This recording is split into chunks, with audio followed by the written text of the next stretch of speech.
اعوذ باللہ من الشیطان الرجیم بسم اللہ الرحمن الرحیم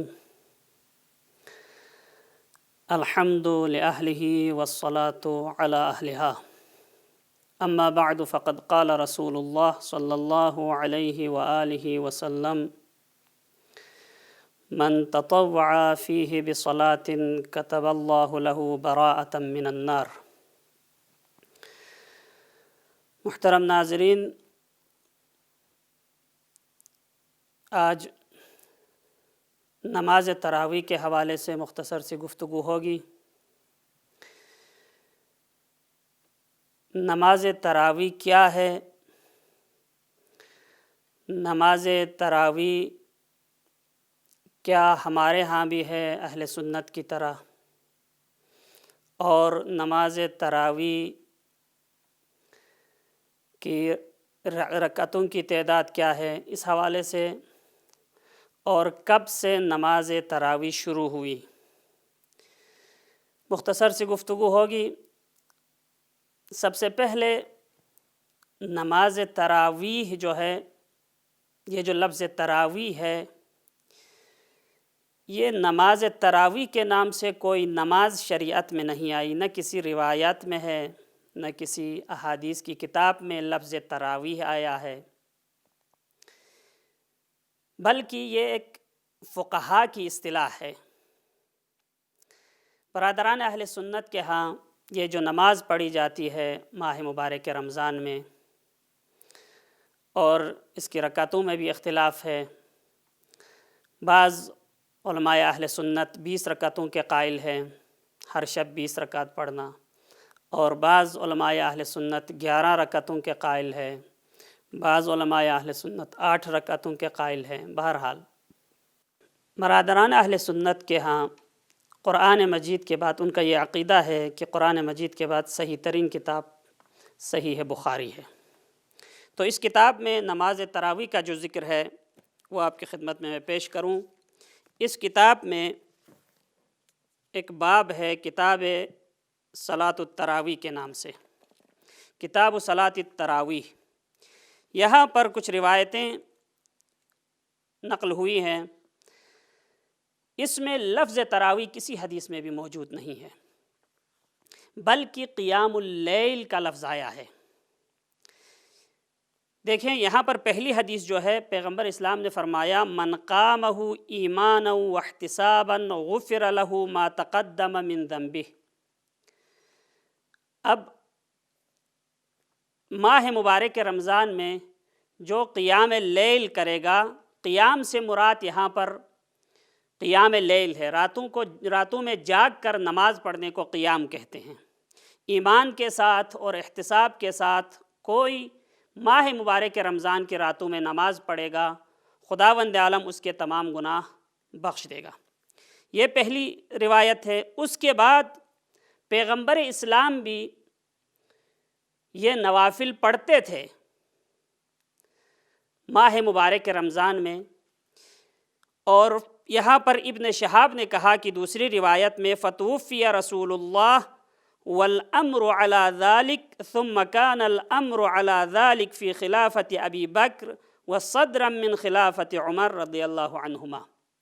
یہاں پر کہتے ہیں کہ نماز تراویح جو آج رائج ہے وہ اصل میں ماہ مبارک رمضان کی راتوں میں جو نوافل ہیں، نافلہ کی جو نمازیں ہیں وہ ہیں، وہ پیغمبر اسلام فرادہ پڑھتے تھے، جماعت کے ساتھ نہیں پڑھتے تھے۔ یہاں تک کہ ابن شہاب کہتے ہیں کہ پیغمبر اسلام اس دنیا سے چلے گئے، والامر علی ذالک، یعنی لوگ فرادہ پڑھتے رہے، جماعت نہیں ہوئی۔ ثم کان الامر علی ذالک فی خلافت ابی بکر، یہاں تک کہ حضرت ابو بکر کی خلافت کے دوران بھی نماز جماعت نہیں ہوئی۔ وصدرا من خلافت عمر، یہاں تک کہ حضرت عمر کی خلافت کے ابتدائی دور میں بھی نماز تراویح کے نام سے کوئی باجماعت نماز نہیں ہوتی تھی۔ لیکن تیسری روایت میں یہ عبد الرحمن ابن عبد القاری کہتے ہیں کہ خرجت مع عمر ابن الخطاب لیلة فی رمضان الى المسجد فإذا الناس أوزاع متفرقون يصلي الرجل لنفسه ويصلي الرجل فيصلي بصلاته الرهط فقال عمر إني أرى لو جمعت هؤلاء على قارئ واحد لكان أمثل ثم عزم فجمعهم على أبي بن كعب ثم خرجت معه ليلة أخرى والناس يصلون بصلاة قارئهم قال عمر نعم البدعة هذه۔ عبد الرحمن ابن عبد القاری کہتے ہیں کہ ایک رات میں حضرت عمر کے ساتھ مسجد کی طرف نکلا تو مسجد میں لوگ متفرق ہو کے اپنی اپنی نمازیں پڑھ رہے تھے، تو حضرت عمر نے کہا کہ کتنا ہی اچھا ہوگا کہ میں ان کو ایک ہی قاری کے پیچھے جمع کروں اور جماعت کی نماز پڑھاؤں۔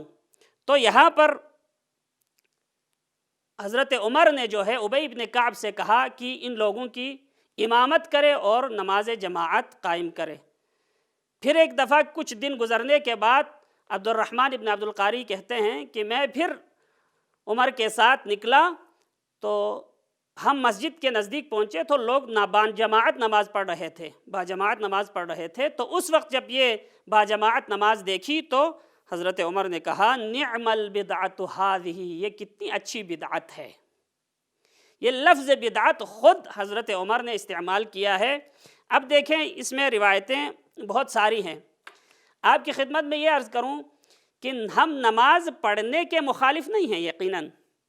ان روایتوں میں آپ دیکھیں نماز ماہ مبارک رمضان کی راتوں میں نمازیں، مستحب نمازیں پڑھنا جو ہے ثواب کا کام ہے۔ روایات میں ہمارے ہاں بھی ہے کہ ماہ مبارک رمضان میں مستحب نمازیں پڑھی جائے، حتیٰ دن میں بھی اگر پڑھ لے تو مسئلہ نہیں ہے۔ جیسے کہ خطبہ شعبانیہ میں پیغمبر اسلام نے فرمایا من تطوع فیہ بصلاۃ کتب اللہ لہ براءۃ من النار، اگر ماہ مبارک رمضان میں کسی نے مستحب نماز پڑھی تو خداوند عالم اس کو آتش جہنم سے نجات عطا کرے گا۔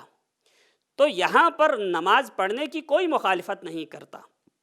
اب ہمارے ہاں بھی یہ اگر مستحب نمازیں ماہ مبارک رمضان کی راتوں میں جو پڑھی جاتی ہیں اگر وہ تراویح ہے تو یہ نمازیں ہمارے ہاں بھی ہے، اس سے کوئی اختلاف نہیں ہے، شیعہ سنی کے متفق علیہ روایات میں موجود ہے، ایک مسئلہ ہے۔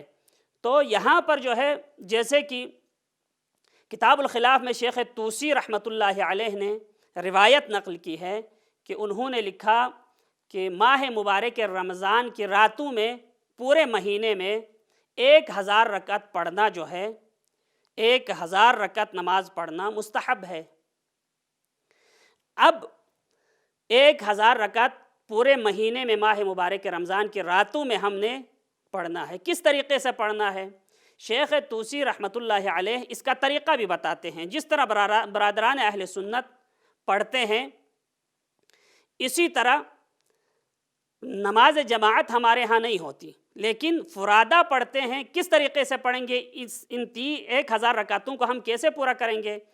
تو شیخ طوسی رحمۃ اللہ علیہ فرماتے ہیں کہ 20 راتوں میں جو ہے ہر رات 20 رکعتیں پڑھیں گے۔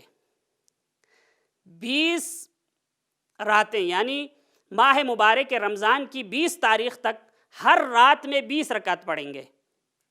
پھر 20 سے لے کے 21 سے لے کے 30 تک جو ہے آخر ماہ رمضان تک ہر رات جو ہے 30 رکعتیں پڑھیں گے، تو یہ تقریباً 700 رکعتیں بن جاتی ہیں۔ پھر جو 300 رکعتیں بچتی ہیں اس کے لیے شیخ طوسی علیہ الرحمہ فرماتے ہیں کہ 3 جو شبہائے قدر ہیں ان کے اعمال میں یہ لکھا ہوا ہے کہ شبہائے قدر میں 100 رکعت نماز پڑھنا جو ہے مستحب ہے، اعمال شب قدر میں شامل ہے۔ تو وہ 300 رکعت شبہائے قدر میں اگر پڑھیں گے تو 1000 رکعتیں جو ہے پوری ہو جائیں گی۔ تو یہ نمازیں ہمارے ہاں بھی موجود ہیں قیام اللیل کے حوالے سے، اور صحیح بخاری میں بھی قیام اللیل کا لفظ ہے، تراویح کا لفظ کہیں بھی موجود نہیں ہے۔ یہ بات میں فقہا نے یہ لفظ رکھا ہے، کیوں رکھا ہے؟ اس کی وجہ یہ ہے کہ تراویح جمع ترویحہ ہے، ترویحہ کی جمع ہے۔ ترویحہ کہتے ہیں یعنی تھوڑی دیر کے لیے آرام کرنے کو، مختصر وقفے کو کہتے ہیں ترویحہ۔ چونکہ جب ماہ مبارک رمضان میں یہ نماز پڑھی جاتی ہے تو ہر 4 رکعت کے بعد مختصر سا وقفہ ہوتا ہے، مختصر سا وقفہ ہوتا ہے، اس میں تھوڑا سا آرام کرتے ہیں نماز پڑھنے والے، تو اس لیے اس کو کہتے ہیں نماز تراویح۔ بعد میں فقہا نے اس کا نام رکھا ہے، ورنہ وہی نافلہ شب ہے، اور یہ 20 رکعت ہے یا 11 رکعت ہے یا 8 رکعت ہے، اس میں خود علماء اہل سنت کے درمیان اختلاف ہے۔ مثلا بریلوی حضرات 20 رکعت پڑھتے ہیں، اہل حدیث حضرات 8 رکعت پڑھتے ہیں یا یہ 11 رکعت پڑھتے ہیں، لیکن صحیح البخاری میں خود 11 رکعتوں کا ذکر ہے، اسی کتاب التراویح میں 11 رکعتوں کا ذکر ہے۔ تو وہ کون سی 11 رکعتیں ہیں جو پیغمبر اسلام ہمیشہ پڑھتے تھے؟ ہمیشہ پڑھتے تھے پیغمبر اسلام، جس کو ہم نماز شب کہتے ہیں۔ 8 رکعتیں جو ہیں نماز شب کی ہوتی ہیں، 2 رکعتیں نماز شفع کی ہوتی ہیں، اور 1 رکعت جو ہے نماز وتر کی۔ تو یہ ٹوٹل جو ہے 11 رکعتیں بنتی ہیں، اس کا ذکر صحیح البخاری میں موجود ہے۔ تو یہ اگر 11 رکعتیں ہیں تو وہی نماز شب ہے، اور حضرت عائشہ سے یہ روایت صحیح البخاری میں موجود ہے کہ پیغمبر اسلام وہی 11 رکعتیں پڑھتے تھے، چاہے ماہ رمضان ہو چاہے ماہ رمضان کے علاوہ کوئی اور مہینہ ہو۔ اس میں ماہ رمضان کی وجہ سے اضافہ نہیں کرتے تھے، بلکہ وہی 11 رکعتیں پڑھتے تھے۔ تو وہی نماز شب ہے اگر 11 رکعتیں ہیں تو، ورنہ اگر زیادہ کی روایتیں ہیں تو وہ نوافل ہیں، جن کے بارے میں روایات میں نقل ہوا ہے کہ ماہ مبارک رمضان کی راتوں میں مستحب نمازیں پڑھنے کی جو تاکید ہوئی ہے اور ان کی تعداد روایات میں بیان ہوئی ہے، وہ وہی نماز ہے، اور تراویح کے نام سے کوئی الگ نماز نہیں ہے۔ تو یہ جو نماز پڑھی جاتی ہے اگر وہی نوافل ہے، چونکہ تراویح کا لفظ اہل سنت کے ہاں بھی نہیں ہے، ہمارے ہاں بھی نہیں ہے، اور وہی قیام اللیل کا لفظ اہل سنت کے ہاں بھی ہے، ہمارے ہاں بھی ہے، تو اگر وہی قیام اللیل ہے تو یہ نماز مشترک ہے، ہمارے ہاں بھی ہے ان کے ہاں بھی ہے۔ فرق ایک چیز ہے، وہ ہے جماعت کی۔ انشاءاللہ آپ کی خدمت میں اگلے پروگرام میں عرض کروں گا کہ ہم کیوں نہیں پڑھتے، اگر مشترک ہے تو ہم بھی اہل سنت کے ساتھ کیوں نہیں پڑھتے۔ انشاءاللہ وہ بعد میں آپ کی خدمت میں عرض کروں گا۔ والسلام علیکم ورحمۃ اللہ وبرکاتہ۔ اللہ یا اللہ اللہ